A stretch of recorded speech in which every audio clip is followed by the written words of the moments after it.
All right, today I'm going to be talking about the human right, the American right to life, liberty, and happiness. Okay, I'm going to switch it up a bit. I'm going to talk about happiness, liberty, and then life. We'll get into all three subjects on three examples as to why this country is why this government is hypocritical in that sense, completely hypocritical in that sense. All right, let's talk about happiness. The American dream. What American in their right mind real knows that they can rise to power and become something famous or rich or something based off their hard work and the making money off the fruit of their loins, whatever. It doesn't happen, and every single American that has lived in America their entire life knows this. The American dream is only there for foreigners that are coming here.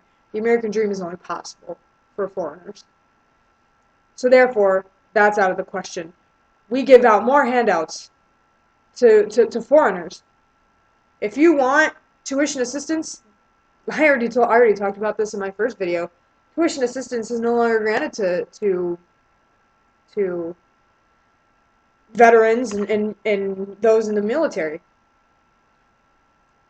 The only way you can get it now is if you completely move away from the U.S., denounce your citizenship, become a citizen of a different country, come back to the States illegally, and then apply for tuition assistance. And I think that's bullshit.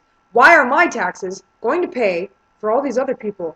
Why are my taxes money that I worked hard for, money that I barely have to support myself? Why is it going to go and support people who are breaking the laws of the country that I belong to? I don't get it. I don't get it. So therefore, my happiness is gone, and the only people that could possibly enjoy happiness of the American dream are those that don't even have the right to do so. All right, like I said, life, liberty, and happiness is the American right. Okay, with that out of the question, let's talk about liberty. Okay, liberty, Bill of Rights, First Amendment speech, or free speech. You don't get it anymore. You could talk about as long as you can talk about whatever you want, as long as it doesn't offend someone else, which is exactly backwards from the point of the First Amendment right. You can't say anything these days without offending someone. I'm pretty sure if I were to say that the walls were white, it would offend someone and they would come back and say, no, they're eggshell. Like, people just have this need to argue with each other. And for what? And for what? Because they get offended about something. It's like, okay, and like this whole thing, and I know that this has nothing really to do specifically with America, but with the new Pope. We just got the new Pope, Pope Francis I. And a lot of people, I see this a lot. People are complaining and complaining and complaining that he is just another pedophile protector and blah blah blah. If you aren't Catholic, who cares what this guy does? For all you know, he could be the best thing that could happen to the church. It's people go way out of their way to put other people down and make other people's lives miserable, and because they can't just let something go. And now we're having all of our rights taken away and our liberties taken away because of one person's butthurt feelings. Let's get on the subject of guns. Okay, here I am sitting here, where I live and where I work. Guns are outlawed. If I even thought of bringing a gun to this property, I would probably get shot. Understandably so, because of the company that I work for. But at the same time, look at all these places that are getting shot. I mean, you'll hear about the Aurora shootings in Colorado at the theater where all those people died because the guy went crazy and brought a gun and stuff. And then you hear about tragic scenarios like Columbine or the Sandy Hook school shootings. And and you sit there and you have the government who thinks that they can decide and say that it wouldn't happen if guns were outlawed. You really think that they would have cared? You really think that criminals obey the law? No, that's why they're criminals, because they don't obey the law. You think that taking the guns out of law-abiding citizens is going to protect them? Are you kidding me? Okay, the only way that that might possibly save someone's life is that if it was stolen from a law-abiding citizen, someone stole it from them. But if they were responsible, law-abiding citizens, they wouldn't have their gun somewhere where someone can steal it. I don't get it. So therefore, now they've taken now they're trying to take away our right to defend ourselves. Boggles my mind. Now let's talk about the right to life. And I know that this is a very touchy subject, and I know that a lot of people don't agree with me on this. And you know what? That's fine. If you don't like what I have to say, then that's fine. You can either delete me, never watch my videos ever again. Oh, I don't care if you dislike them. But that's the great thing about living in this country, is that as of right now, I do have the First Amendment right, and I will speak my mind. And since this is a very controversial subject, I'm going to speak my mind on it as much as I can. Abortion. It's not just a religious aspect. I grew up in a Catholic home. I grew up in a very religious, very moral based, very value based family. And I'm sure that probably has a lot to play into the way I feel about it. But at the same time, when you look at it from a scientific point of view, and everyone says, you've either got your Christian, you got your firm faith believers, and you've got your science believers, and they tend to clash quite a lot. But you know what? This is one thing that I think that they agree on. Okay, I think that it's more a sign of personal choice when it says give the woman free right to choose.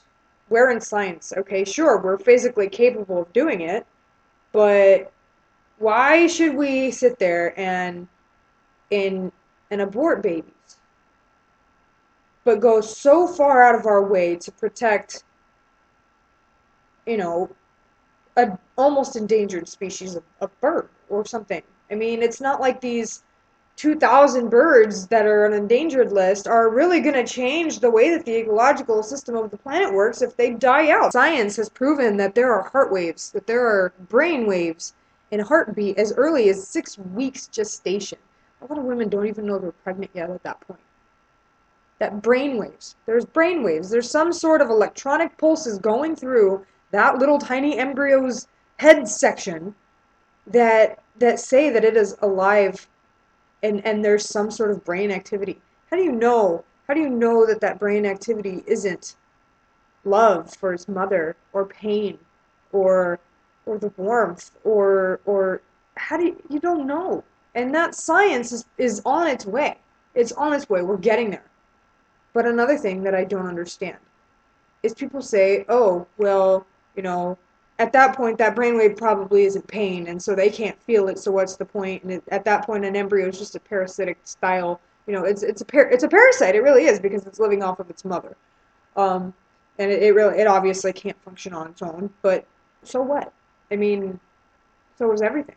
If I were to walk up to a paraplegic, or someone, who can't walk, or who is paralyzed from the neck down, and I went and I took a knife and I just stabbed them in the thigh. And I asked people this a lot, and they were like, why would you even think of doing something like that? Oh, well, he can't feel it, so what's wrong with it? Are you nuts? This is the response I get. And this is my argument that I bring up to other people when it comes to talking about abortion, is I ask them, I say, why do you think that's wrong? Well, you can't do that to a living human being. That's just wrong. You shouldn't even do that to anyone. Well, what's the difference of doing it to an unborn child that doesn't have a choice? It breaks my heart. I mean, and like I said, scientifically, who knows what those brainwaves are? And because it is so legal here to do something like that, there's the whole right to life just out the window. Now, I think that when it comes to corporal punishment and the death penalty, that's a completely different story. Everyone has the right to life. I don't think that anyone should have the right to abort. But when you sit there and you take that life from other people, you've done lost your own right. If you go and kill so many people, if you go and kill children, if you go kill women, even if you go kill men that are just, it's you've lost your right. You've lost your right to anything.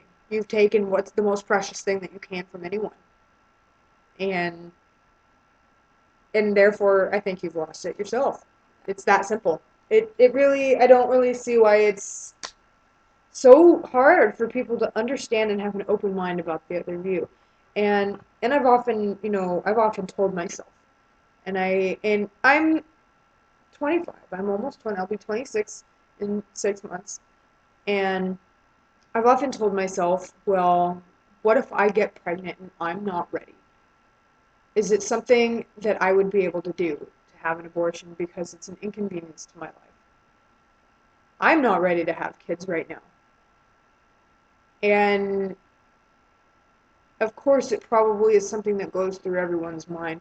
But I know for a fact that if I had done something like that, I would be beside myself in pain. I don't know what I would do. I would feel I would feel like a murderer. And and and the reason I even tell that story is because I've been open-minded to the other side. I have also been open-minded to the sense of the death penalty. No, they shouldn't be killing them. They should let them stay alive so they can live with the guilt and blah, blah, blah. Great. Guess what? So they can stay alive and my tax dollars can keep them alive. I don't think so. Um, I try to be open-minded on everything. I mean, it all boils down to that everyone is just, I don't know. This is a sick and twisted world, and we're all just trying to make the best of it, while some people are having issues while doing so. The the right to life, liberty, and happiness is a joke. It's a joke, and everyone right now is really just in a rat race just to make it to the end, and it's very sad, very very sad to see it this way. But I guess the most that we can do is continue on, try to find the little happinesses in life. I mean, this country may not be what I fought for anymore, but it's still the country that I love.